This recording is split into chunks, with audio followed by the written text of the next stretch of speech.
bénisse. Amen. Je suis dans la joie. En tout cas, de me tenir encore ici, devant cette chair. Ça fait longtemps que je n'avais pas eu cette possibilité. Vous savez, nous sommes que des humains. Et heureusement que quand Dieu avait envoyé ses disciples, il les avait envoyés 2 à 2. Nous pouvons comprendre la raison. Peut-être si l'un est fatigué, ben l'autre pourra prendre les relais. Amen. Et donc je suis très content parce que quand je n'étais pas là, vous n'avez pas manqué des serviteurs qui vous ont prêché. Notamment notre frère Kanda, malgré le poids de son âge. Mais en tout cas, il assure la prédication ici, régulièrement, selon l'inspiration et la force que Dieu lui donne. Et pour cela, nous sommes reconnaissants au Seigneur. Alors j'ai eu aussi beaucoup de joie d'écouter frère Placide qui est passé par ici, un ami, un frère, avec qui nous avions logé à la maison africaine. Il a fait de bonnes prédications ici. Il y a un que j'ai retenu lorsqu'il avait parlé sur la nouvelle naissance. Il y est allé de tout son cœur. Et j'étais content de l'écouter. Ça fait toujours plaisir. Ce n'est pas parce qu'on est prédicateur qu'on ne doit pas écouter les autres. Non. On doit surtout écouter les autres. Mais je sais que quand je ne suis pas régulièrement à l'Assemblée, certains se posent des questions. Maintenant, aujourd'hui, nous ne sommes pas nombreux, donc je vais prendre tout mon temps. Et je n'ai même pas envie de prêcher. J'ai envie seulement de partager avec vous quelques expériences. Mais croyez-moi, vous sortirez d'ici rassasiés. Alléluia. Amen. Commençons par la prière. Seigneur Jésus-Christ, nous avions quitté nos maisons, nos tâches, nos différentes occupations pour venir enseigner et écouter ta parole. Nous ne sommes pas venus ici pour nous voir, mais nous sommes venus ici pour te voir. Amen. Parce que dans chacun d'entre nous, il y a des besoins. Ça peut être des besoins financiers, des besoins spirituels ou quoi que ce soit. Toi qui sondes les reins ou le cœur, tu connais nos besoins. Merci pour le glorieux Saint-Esprit qui nous dirige, qui nous conduit, qui nous parle, qui nous assiste. Nous te demandons de les déverser davantage dans nos cœurs. Surtout en ces moments où nous voulons parler de ta parole. Nous voulons lire la Bible et la partager en termes de prédication. Assiste-nous du début jusqu'à la fin de ce culte. Tu es le donateur de tout nom excellent. Tu es le grand médecin. S'il y a des malades parmi nous, d'ici jusqu'à la fin du culte, guéris-les par ta main toute puissante. S'il y a une personne qui est dans les besoins, Seigneur, que ta main toute puissante puisse lui pouvoir, afin qu'il puisse te glorifier et te rendre grâce. Sois loué, sois glorifié. Bénis frère Kanda, bénis tous les membres de cette assemblée, même ceux qui sont absents, là où ils se trouvent, Seigneur, que ta grâce et ta bénédiction reposent sur eux. C'est au nom de Jésus-Christ que j'ai ainsi prié et demandé. Amen. Amen. Donc je disais beaucoup d'éléments quand je ne suis pas là, qu'est-ce que je fais? J'aimerais que nous puissions comprendre. La parole de Dieu ne se prêche pas ou ne se pratique pas uniquement dans l'assemblée. C'est faux. Dieu peut vous utiliser partout. La dernière fois que j'étais ici, j'ai entendu les témoignages de la sœur Bono. Dieu l'a utilisé pour accomplir une guérison. Ce n'était pas dans l'assemblée. Sœur Bono, c'était où? Cet événement, il est où? À la gare. Donc vous ne pouvez pas faire croire aux gens que Dieu se trouve uniquement dans l'assemblée. C'est faux. Dieu est partout, il peut vous utiliser partout. Il peut opérer des miracles au marché, dans votre maison, dans la rue, dans votre lieu de travail. Mais Dieu nous a recommandé de respecter les dimanches, de respecter les jours de culte. Si vous avez le temps, vous n'avez rien à faire, je vous conseille vivement, venez à l'assemblée. Vous y gagnerez. Ne restez pas sur vous à tourner les pouces. Donc quand vous ne me voyez pas là, ne pensez pas que je ne lis pas la Bible, que je ne prie pas, que Dieu ne m'utilise pas pour les miracles. C'est faux. Dieu nous utilise partout, dans les trains, à la gare, etc. C'est à nous de les comprendre. Donc, ici, à l'Assemblée, nous ne passons que quelques mots. De nombreux miracles, lisez votre Bible, que Jésus a opéré, il ne les a pas opérés dans l'église. C'était parfois dans la rue. C'était parfois sur une montagne. Allez vérifier dans vos Bibles, vous les verrez. Ça signifie que nous devons être les chrétiens partout. Arrêtons avec cette comédie-là que beaucoup de soi-disant chrétiens font. Ils sont chrétiens quand ils sont à l'église. Lorsqu'ils quittent l'église, c'est-à-dire leur lieu d'assemblée, leur lieu de réunion, ils deviennent autres personnes. À la limite, vous n'allez pas le reconnaître. C'est ça que la Bible qualifie d'hypocrisie. Et Dieu ne sait rien faire des hypocrites. C'est-à-dire, nous devons être des chrétiens 24 heures sur 24. Donc, quand vous ne voyez pas le frère Jean-Claude ici, sachez qu'il est occupé à autre chose. Il y a quelques temps, j'étais venu ici, je disais que vous ne me verrez pas régulièrement. Alors, certains frères m'ont appelé à côté, ils m'ont interpellé. Ils ont commencé à me sermonner. Je crois que ce jour-là, j'étais même fâché. C'est-à-dire, nous chrétiens, nous ignorons beaucoup de choses. Si vous avez suivi les prédications les dernières prédications de Frère Kanda, dis-moi ce que moi j'ai suivi. J'ai retenu une qui avait marqué mon esprit. Le Frère Kanda expliquait il expliquait deux grandes choses. Il disait ceci.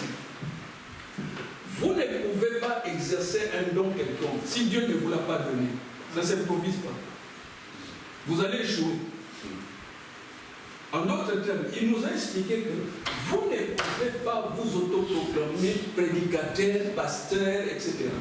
Même si vous avez fait la théologie, devant Dieu c'est nul. C'est comme si moi je venais ici en Belgique, je m'achetais un costume, je prenais mon sac comme j'en ai les sacs, et je me présente comme ambassadeur du Congo en Belgique. Je crois que mes frères et sœurs, vous allez dire que frère Jean-Claude était un imposteur. La seule manière pour moi de vous prouver que je suis ambassadeur du Congo en Belgique, je dois vous montrer ce qu'on appelle mes lettres de créance. Est-ce que j'ai raison? Oui. C'est ça. Jésus n'a jamais dit s'il va mandater quelqu'un qu'il aille faire la théologie. Où est-ce que vous avez vu ça? Ça n'existe pas dans la Bible. Jésus appelle ses serviteurs. Il appelle qui il veut, comme il veut. Bon, maintenant, s'il appelle, Jésus doit les confirmer. Il ne peut pas appeler quelqu'un, ne pas lui donner ses lettres de créance. Ça n'existe pas. Bon, maintenant, si vous faites la théologie, vous criez partout que vous aimez Jésus-Christ. Vous prêchez Jésus-Christ. Écoutez ce qu'il va vous dire. Mais moi, je ne vous connais pas. C'est-à-dire qu'il ne vous a jamais donné ses lettres de créance. L'aimer, sûrement, vous l'aimez. Mais le problème n'est pas de l'aimer. Le problème, c'est que lui doit vous choisir. Alléluia. Est-ce que c'est ça la Bible? Jésus dit ceci. Ce n'est pas vous qui m'avez choisi. C'est moi qui vous ai choisi. Donc vous voyez que ça ne dépend pas de vous. Parce que ça, c'est facile. Nous rencontrons beaucoup de chrétiens. Non, moi je suis un élu. Qui t'a élu? Il y a quelqu'un qui choisit. Il choisit, il place, il confirme. Comment le gouvernement congolais peut régner leur ambassadeur qui est ici? Puisque l'ambassadeur détient leur lettre de créance. Il a montré ça au roi. Le roi a accepté et dit, ah, voilà les représentants du Congo ici. Nous sommes des ambassadeurs de Christ. Ce n'est pas parce que nous les disons. C'est parce que Christ nous a appelés et nous a confirmés. Alléluia. Amen. J'ai rencontré hier un ami, ma réflexion part de là. Il devait être ici. Non, j'en ai rencontré deux. Un a promis d'être ici, mais je ne le vois pas. Je ne sais pas qu'est-ce qui l'a empêché. Peut-être un jour il viendra.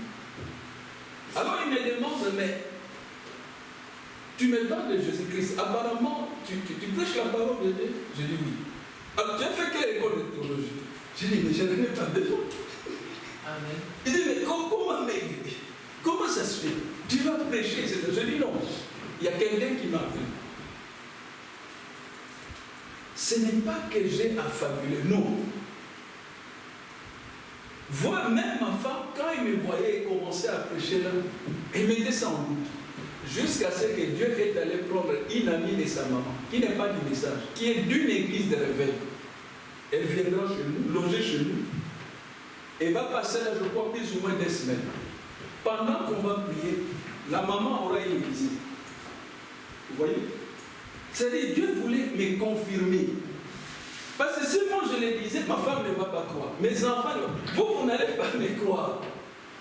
Alors, qu'est-ce que Jésus fait? Il attrape cette maman qui habite en France, à Montpellier. La maman est encore vivante.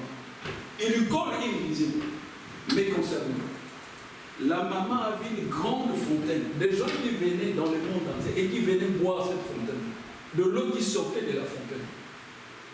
Ça, c'était pendant qu'elle priait. On était une nuit là, on a regardé des vidéos chrétiennes. C'était des prédications, des miracles, etc. On voulait dormir, on s'est mis à prier, elle a eu cette vision. Bon, parfois, on est dessus de nos assemblées, on n'entend pas parler des visions. Il y a quelque chose qui ne va pas. Nous avions vu dans l'une des prédications que Dieu a choisi des visions et des songes. Ce n'est pas l'unique moyen. Un autre moyen, Frère Kanda nous en a parlé, mais il ne l'a pas illustré. J'entendais toujours, mais comme on se complète, les Saint-Esprit m'a amené pour l'illustrer. Avant que j'entre dans mon sujet d'aujourd'hui, je vais vous parler de l'amour. L'amour divin, l'amour agapao. C'est ça ma préoccupation. Mais, comme je l'ai dit, je ne vais pas faire une prédication. Je parlerai un peu de ceci, un peu de cela, etc. Mais à la fin, vous saisirez de quoi il s'agit. Alléluia. Amen. Donc, Frère Kanda nous a parlé de la conduite du Saint-Esprit. Ne vous improvisez pas un don quelconque de la Bible. Attendez que Dieu vous les donne. S'il vous les donne, gloire à Dieu. C'est-à-dire, si lui vous les donne, c'est ta vie. Il ne va plus retirer. Frère Branham et la Bible dit, les dons de Dieu sont irrévocables. Quand il vous les donne, vous allez mourir avec. Peu importe ce que vous allez faire, même si vous abandonnez l'évangile, les dons resteront. Les problèmes, vous allez lui rendre compte. Qu'est-ce que vous avez fait de ces dons? C'est comme les gens qui demandent, Seigneur, donne-moi de l'argent. Très bien, il va vous en donner. Mais ce que vous ignorez, un jour il va vous demander, qu'est-ce que vous avez fait de mon argent? Il est le donateur de tout don, etc. Donne-moi la force d'aller à l'assemblée, il va vous les donner. Guéris-moi, Seigneur, il va vous guérir. Mais après, il vous demandera des comptes. Parfois même, il vous guérit. Il vient encore. Il permet que la maladie vous frappe encore. Il vous regarde. Qu'est-ce que vous allez faire?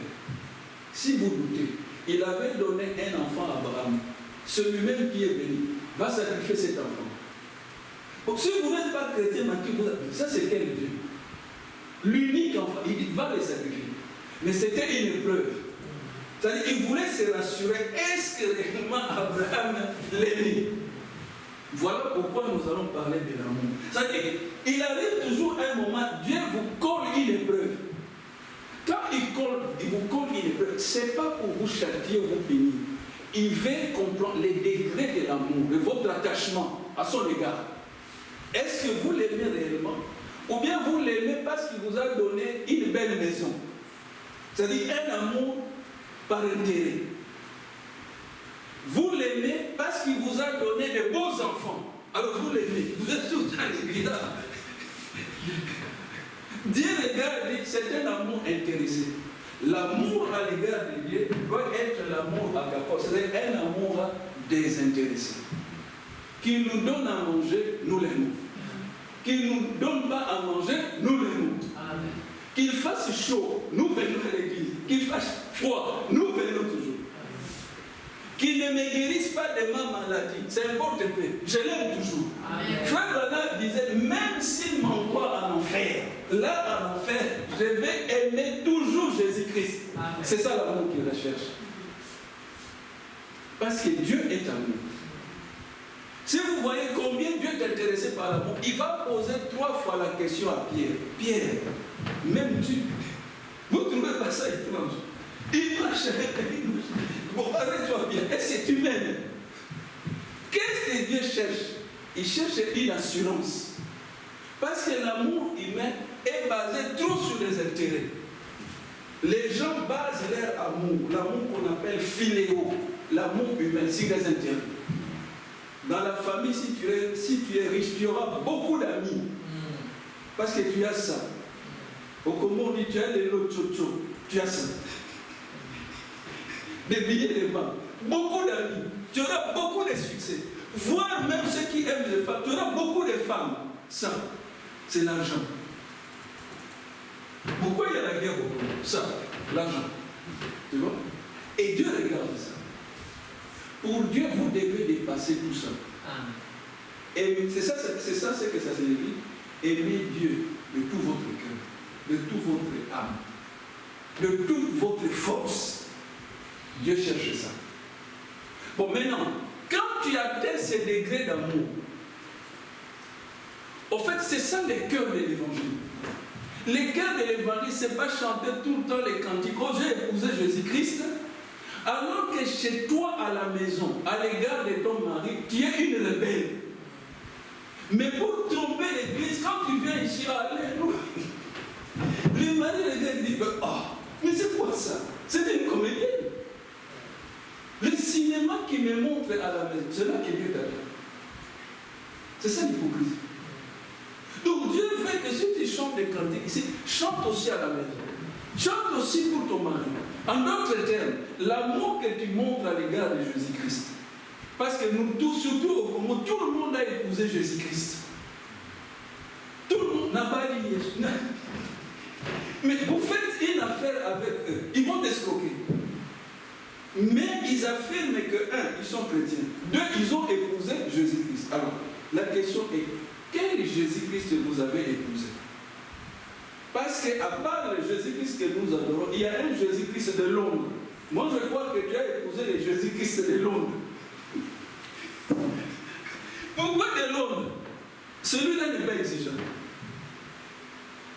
C'est un faux Jésus. Le vrai Jésus est exigeant. Voici les commandements du vrai Jésus. Il a dit ceci. Je vous laisse un seul commandement. Vous devez aimer Dieu de tout votre cœur, etc. Et puis, la suite, c'est quoi? Aimez votre prochain. Comme qui? Comme vous-même. Voilà les talons de mes yeux. Il n'a jamais dit allez chanter des cantiques, allez prêcher tout le temps, même quand les gens sont fatigués, on prêche. Non. Jésus vous attend que vous pratiquiez l'amour. Parce que la Bible dit Dieu est amour. La Bible ajoute toute chose sera arrêtée un jour. Un jour, on n'aura plus besoin de prédicateurs, plus besoin de chair. Il y a une seule chose qui restera. C'est quoi? L'amour. Être chrétien, c'est être amoureux de Jésus. Si tu n'es pas amoureux de Jésus, tu ne peux pas le servir. Tu es un comédien. Parce que la nature même nous enseigne, nous montre. Quelqu'un qui est amoureux, il doit se sacrifier pour l'être qu'il aime. D'ailleurs, écoutez les musiciens du monde quand ils chantent. Ils ont trouvé une expression. Que la maladie d'amour ne peut se soigner que par celui qui vous l'a fait contracter. Ce qui signifie que l'amour, c'est Dieu. Nous sommes ici pour nous aimer. Pas pour nous quereller, etc. J'aime le frère Kanda comme j'aime moi-même.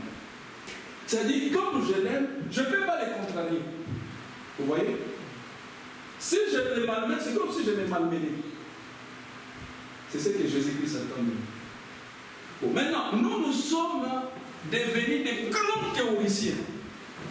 Tout le monde connaît la Bible, tout le monde cite les versets bibliques. Mais ce n'est pas ce que Dieu attend de nous. Parce que les versets que nous citons, Satan les connaît.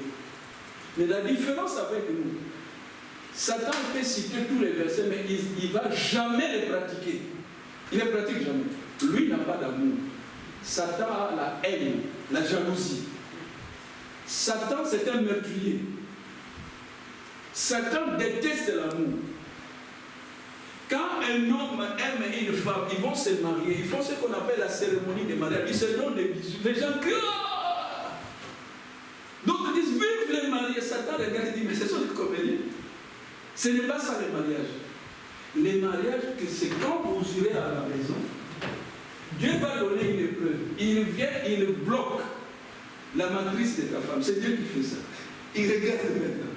Il dit, bon, continuez à vous donner des bisous. C'est là que vous entendrez la belle famille commencer à menacer. Mais cette reine-là de beauté, depuis que tu l'as épousée, ça fait 10 ans. Nous, on ne voit pas Nous, on ne voit pas des progénitures ici. Jamais on attend un bébé péché. Mais c'est quoi ça? Est-ce que je dis la vérité? C'est Dieu qui fait ça. Est-ce que vous le croyez? Ce n'est pas Satan, c'est Dieu. Ça signifie que toute personne qui vient en Jésus-Christ, Dieu doit l'éprouver. Est-ce que vous pensez que Dieu était incapable de donner à Sarah et à Abraham des enfants? Vous croyez ça? Non. La preuve, quand il a dit que je vous donnerai Isaac, malgré que Sarah avait dépassé la ménopause, est-ce qu'elle a eu Isaac, oui ou non? Oui. Donc ça ne dépend pas de vous, ça dépend de Dieu. C'est le grand patron, c'est le boss, celui qui décide. Et il n'y a personne qui peut contester. Avant la naissance d'Ésaü et Isaac, Dieu avait fait déjà son choix. Vous les connaissez, non? Est-ce que je dis la vérité? Oui. Voici ce qu'il a dit. J'ai aimé Jacob et j'ai haï Ésaü. Bon, vous pouvez coller un procès à Dieu, ça vous regarde. C'est n'importe quoi. Lui, il a fait le choix. Ce n'est pas un choix arbitraire. Dieu nous connaissait dès avant la fondation du monde. Il savait qu'aujourd'hui, c'est moi qui allais prêcher ici. Et j'allais vous dire exactement ce que je suis en train de dire. Il connaît la fin avant le commencement. Il a la clé de toutes choses. Tout événement est sous son contrôle. C'est ce que nous devons connaître. Voilà pourquoi nous devons l'aimer. Parce qu'il a dit ceci, si vous m'aimez réellement, demandez tout ce que vous voulez. Vous voyez que l'amour débloque beaucoup de choses. Mais si vous n'avez pas l'amour, causez toujours. Vous pouvez prêcher, vous pouvez même pleurer. Si je ne zéro. Le problème, c'est l'amour. Que Dieu nous bénisse, qu'il ne nous bénisse pas, nous devons l'aimer. C'est ça le secret. Que je prie qu'il entende mes prières ou qu'il n'entende pas, je dois toujours l'aimer. Pourquoi? Les prières un jour vont s'arrêter, mais l'amour, jamais. C'est l'amour qui est la clé. Vous cherchez les dons, vous voulez devenir un grand chrétien, une grande chrétienne. Commencez par l'amour. La Bible appelle ça les liens de la perfection. L'amour. Bon, maintenant, c'est pas l'amour, c'est pas faire des déclarations ostentatoires à l'égard de Jésus-Christ. Il connaît votre cœur. Ce qu'il attend, l'amour dont nous parlons, exercez-les à l'égard de votre prochain. Ça peut être votre pire ennemi. C'est un test. C'est-à-dire, Dieu vous envoie votre pire ennemi qui vient vous demander de l'aide. Et vous, vous refusez. Dès que vous refusez, au point il en entame. C'est une épreuve. Votre mari peut même vous tabasser, etc. Il peut vous demander de lui faire à manger. Vous devez faire à manger. Pourquoi? Nous sommes des amis. L'agneau perd ses droits. Mais attention, vous lui faites à manger. Ne pensez pas qu'il a triomphé. Il sera frappé par l'Éternel. C'est-à-dire, c'est une épreuve. Ceux qui ont crucifié Jésus-Christ, ils ont crié victoire. Mais ce n'était que les commencements. Parce que Dieu doit venger la mort de Jésus-Christ. C'est un innocent qui a été tué. Donc vous pensez que Dieu va laisser Jésus-Christ mourir innocemment, il croise les bras, il rigole. Non. Dieu va tirer vengeance de cela. Et le jour de sa vengeance, quand il s'attendait, Dieu sera impitoyable. Pourquoi? Un innocent a été crucifié. On s'est moqué de lui, on l'a lapidé. Dieu a toléré. Parce que Christ devait passer par là. Mais malheur à ceux qui l'ont passé par là. Parce que Dieu doit sanctionner. La Bible dit, Dieu ne laisse pas impunis les péchés.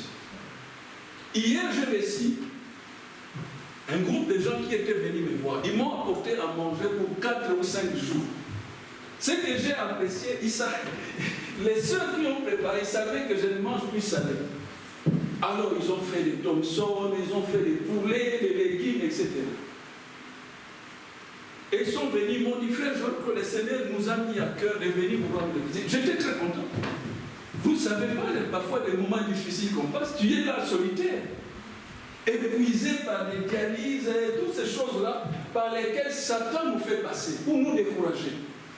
Pour que nous ne prêchions pas l'évangile, qu'on ne vienne pas à l'assemblée, mais peine perdue. La dialyse, je peux le faire même pendant 1000 ans.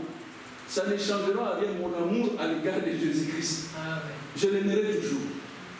Même si cela doit m'amener dans la tombe, et bien dans la tombe, j'aimerai toujours Jésus-Christ. Et je confesserai toujours qu'il est l'Éternel qui me guérit de toutes mes maladies. C'est ça la foi. Donc Satan il ne fait pas peur. Bon, ce groupe-là est venu. J'étais très content, on a parlé avec eux. Mais il y a un frère qui était là. Il a commencé à parler de la Bible. C'est que je ne supporte pas. Et parfois ça m'épuise. Les gens vous lisent la Bible, mais ils veulent donner à la Bible leur propre interprétation. C'est un péché. On ne peut pas faire ça. Dans 1 Pierre, il est dit aucun verset, aucune parole de la Bible ne peut être objet d'une interprétation personnelle. La Bible s'interprète par elle-même. Il ne faut pas dire à la Bible des choses qu'elle n'a pas dit. Lorsque nous partageons la Bible, nous devons, si tu ne comprends pas, répéter seulement le mot. Maintenant, je commence à parler, je ne vous ai pas donné les Écritures. Retournons là. Puisque le Saint-Esprit me les fait remarquer, voici les versets qui me servent d'appui pour ce message d'amour divin.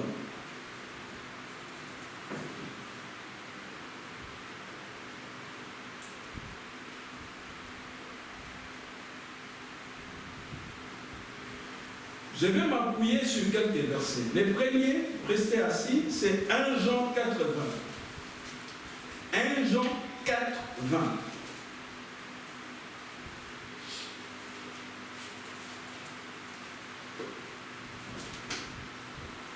Vous y êtes? Est-ce qu'on peut les lire? Lisons-les tous ensemble. 1 Jean 4, 20. Pardon, excusez-moi. Non, commençons à partir des 17 jusqu'à 20. On peut les lire? Allons-y. Si quelqu'un... C'est ça? Pardon. 1 Jean 3. Excusez-moi. 3, 17 à 20. Allons-y.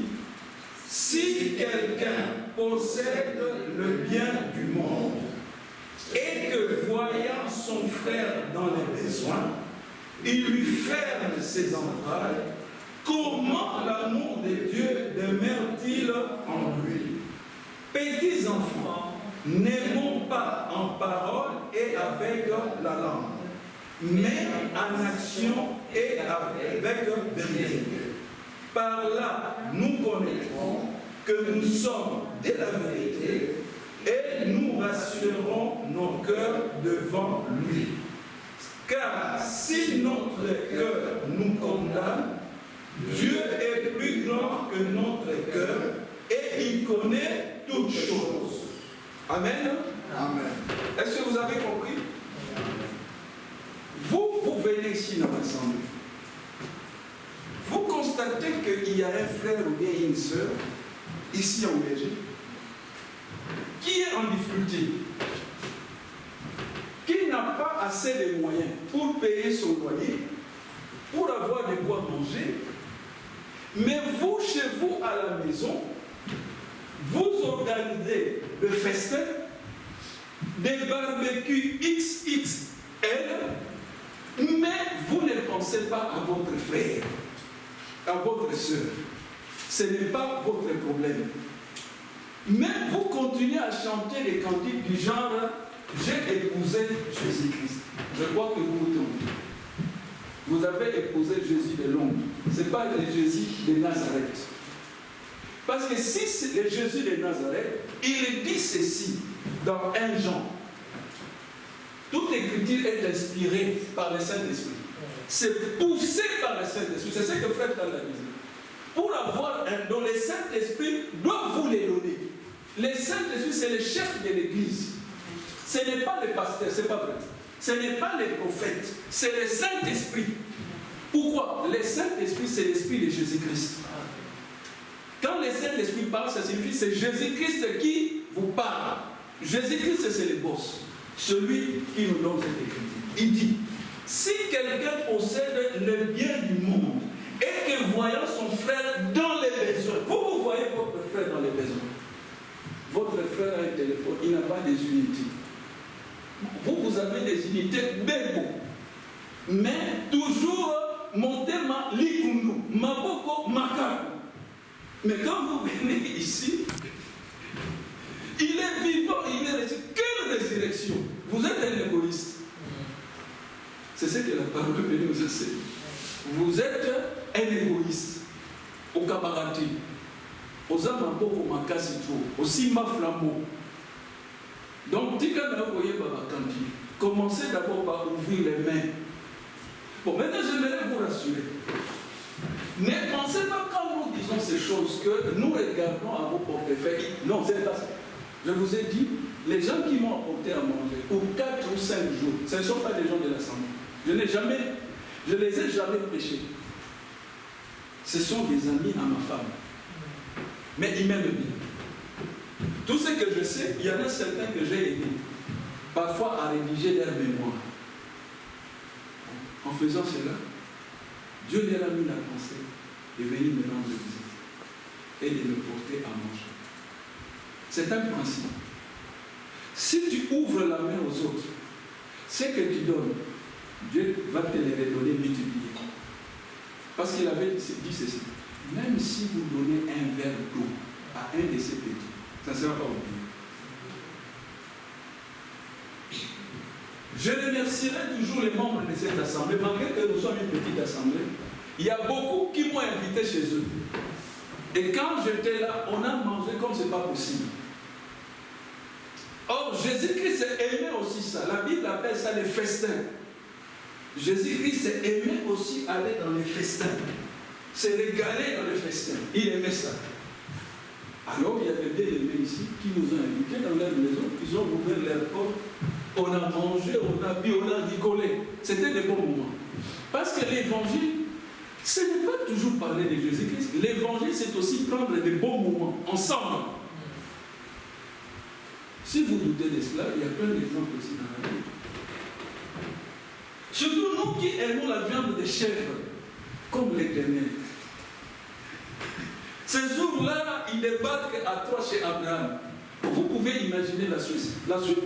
Abraham a organisé un grand barbecue XXI. L'Éternel lui-même était là. Abraham a dit, Sarah, vite, un chevreau. Est-ce que je dis la vérité? Oui. Ça se trouve ici dans la Bible. Je ne sais pas si je peux les trouver rapidement. Un chevreau.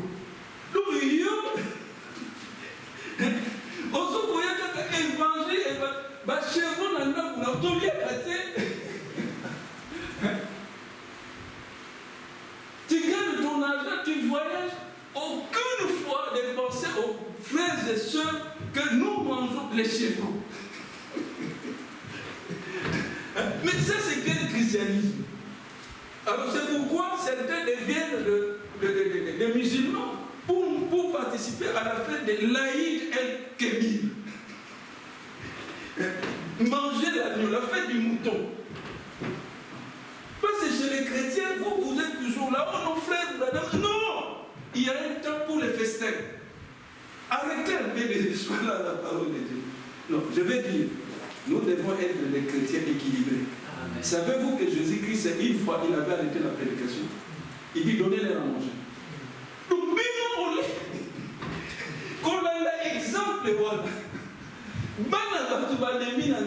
Oh non, je vais arrêter. Tu enchaînes à côté. Mais quand est-ce que tu vas donner à manger? Alléluia. Nous devons être équilibrés.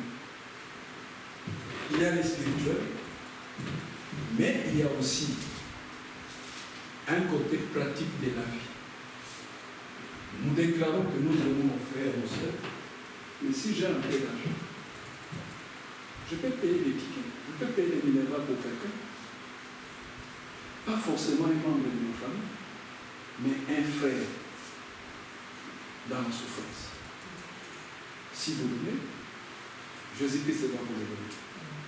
C'est ça l'évangile. C'est ce que Dieu attend de nous. Au lieu de faire de grosses théories.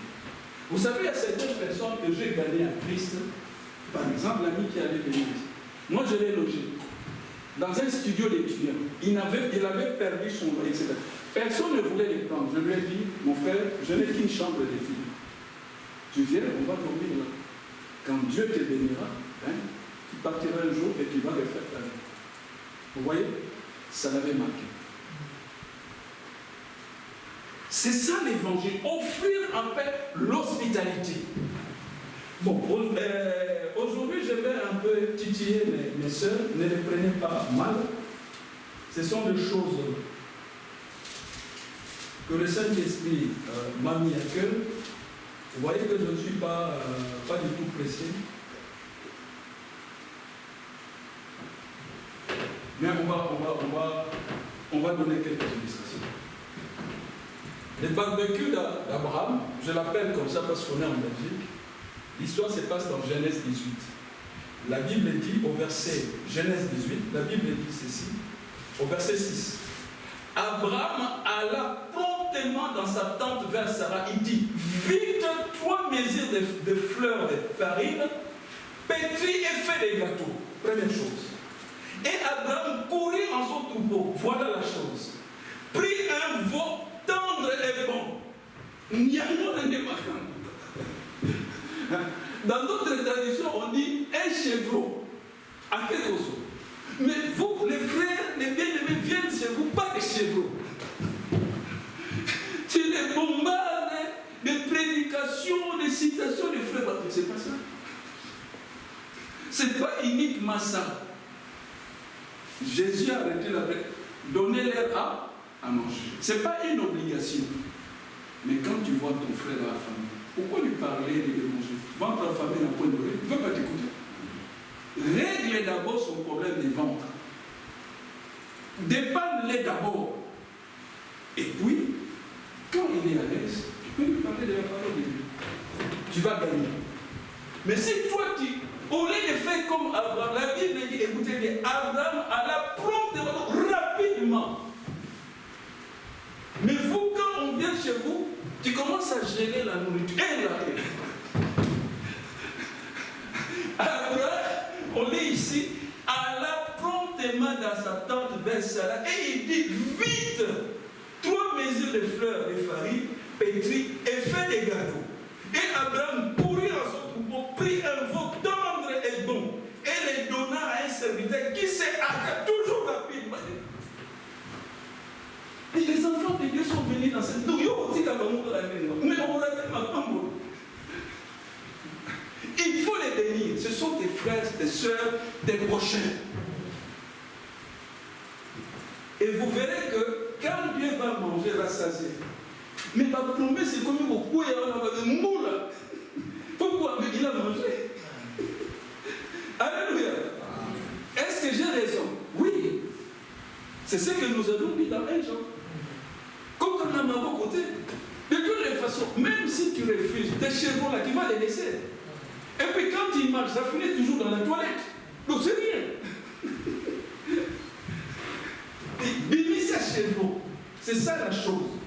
Alors, elle donna à un serviteur qui s'est hâté de la prêter. Il prit encore de la crème et du lait avec le veau qu'on avait apprêté et il les mit devant eux. Ils s'étendent lui-même à l'air côté sous l'arbre et ils mangèrent. C'est ça. Parce que quand ils commencent à manger là, Dieu commence à méditer. Il fonda pour eux et pas moi.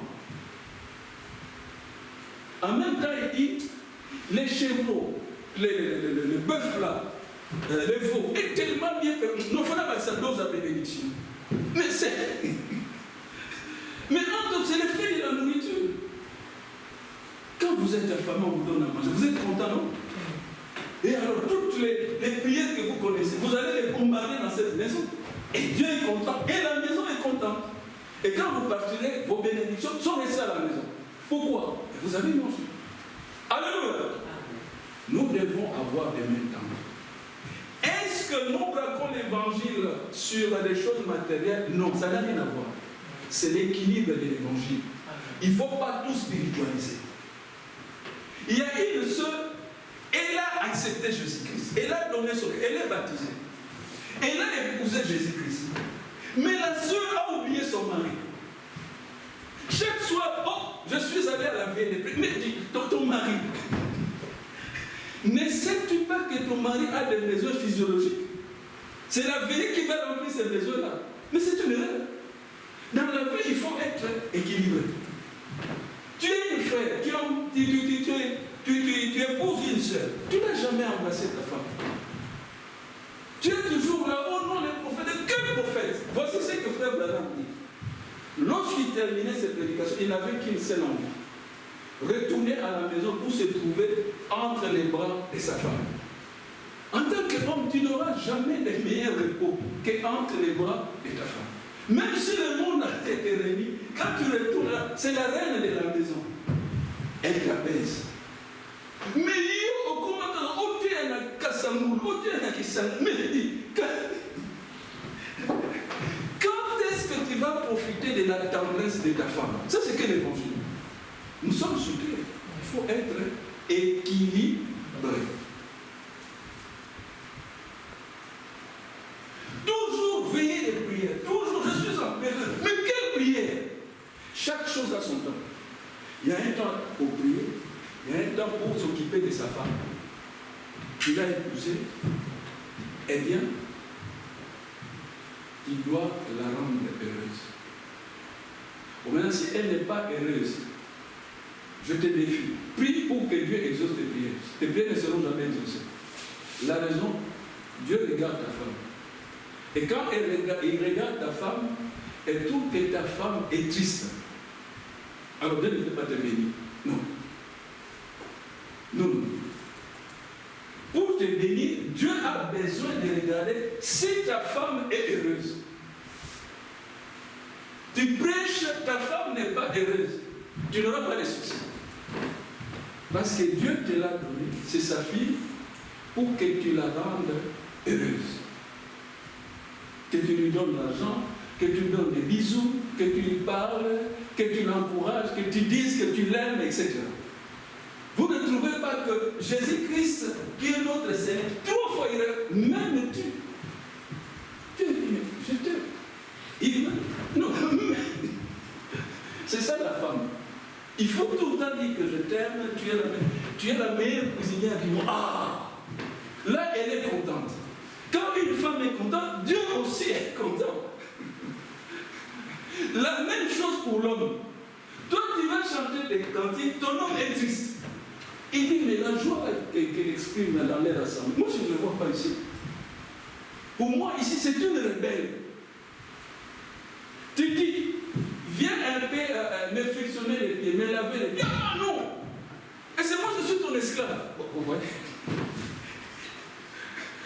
Mais lorsque nous retournons chez Abraham, écoutez, lisons tous les versets 4. Genèse 18, 4. Qu'est-ce qu'Abraham a fait? Vous y êtes? Lisons-le. Allons-y. Permettez qu'on apporte un peu d'eau pour vous laver les pieds et reposez-vous sous cette table. C'est ça la chose. Mais du Saint-Esprit, on se demande quel Saint-Esprit. Dès que tu dis, la femme dit, est-ce que moi je suis ton esclave? Vous voyez, l'arrogance, le manque d'amour, la haine. Or, ça fait partie des petits exercices d'amoureux. Quand on dit ça, ce n'est pas une exigence. Une femme qui aime son mari n'aura pas peur. On peut être chrétien à l'Assemblée à la sortie. Elle embrasse son mari. Personne ne doit être scandalisé. Le corps du mari appartient à la femme et vice-versa. C'est ce que la Bible dit. Ça serait dangereux si ce n'est pas ta femme. Mais si c'est ta femme, donc ça signifie que tout ce qui t'appartient, lui appartient. Mais non, on est non, Kebaba, pas Kebani, c'est ma femme.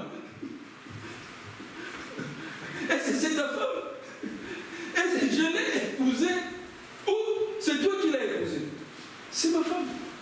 Ça signifie que ma femme m'appartient. Son corps, c'est ce que la Bible dit, m'appartient. Mon corps, lui, appartient. Maintenant, si je fais ça à une autre femme, c'est là que la Bible va me condamner. Est-ce que vous comprenez? Nous devons être équilibrés. C'est ça qui casse parfois les mariages. Vous verrez que quelqu'un est un pasteur, mais il néglige sa femme. Mais ça, c'est quel genre de pasteur? Il néglige ses enfants, mais ça, c'est quel genre de pasteur? Tu dois chouchouter ta femme, tu dois l'aimer. C'est ce que la Bible dit. Marie, aimez vos femmes. Si tu aimes une femme réellement, tu obtiendras tout d'elle. C'est leur faiblesse. Mais tu dois l'aimer. Si tu n'as pas l'amour, tu dois demander à Jésus-Christ. Tout don excellent vient de Jésus-Christ. Alléluia. Amen. Ne jouez pas à ces choses. Bon, maintenant, quand les femmes d'aujourd'hui deviennent des rebelles, refusent de faire ça, mais si vous allez à Matongé, vous les verrez là étendus. Elles appellent ça pédicure. Donc, bâtir ma cour. Allez, il y a des dames là, en train de les laver les pieds. Ensuite, tu demandes, fais-moi ça à la maison.